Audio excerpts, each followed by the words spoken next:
Before we move on, I'd like to talk about links and with it what we call pseudo classes. So if you scroll over here to Massive Academy link here, you see that the styling changes. Well, why is this? So let's right click on this and inspect element. And if you come over here to this little dotted line box here, you can click on hover and see how this CSS class appears right here with extra CSS. So you have an A tag with :hover. So what this is, hover right here, is a pseudo class. And links come with this hover pseudo class, and there's other pseudo classes here in HTML. So you can see meet the pseudo class selectors, the CSS pseudo class here. And we can edit the styling of this pseudo class for this link.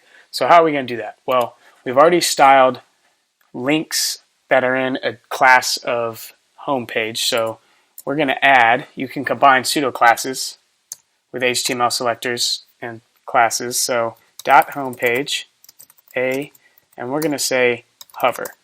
So anytime a link within a div that is class of homepage gets hovered over, these are the properties we want it to have. So we still want it to maintain that same color as before.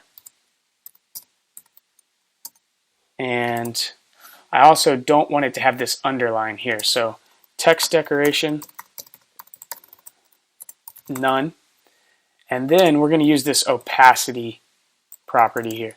And opacity is basically transparency. And it's on a scale from 0 to 1. And 1 is not transparent at all, and 0 is completely transparent. So it's just a shortcut to use to make a lighter version of the color you have. So let's save this. Now let's reload this page. So we have all our links here. Now if you hover over this link, you see no longer an underlined, and you also see a slightly lighter color, and that's the opacity coming into play. Same with down here.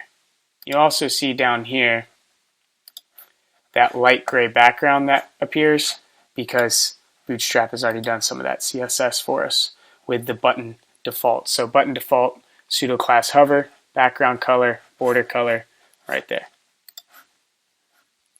All right, so now you know how to edit links and give them certain styling whenever you hover it, and you know what a pseudo class is.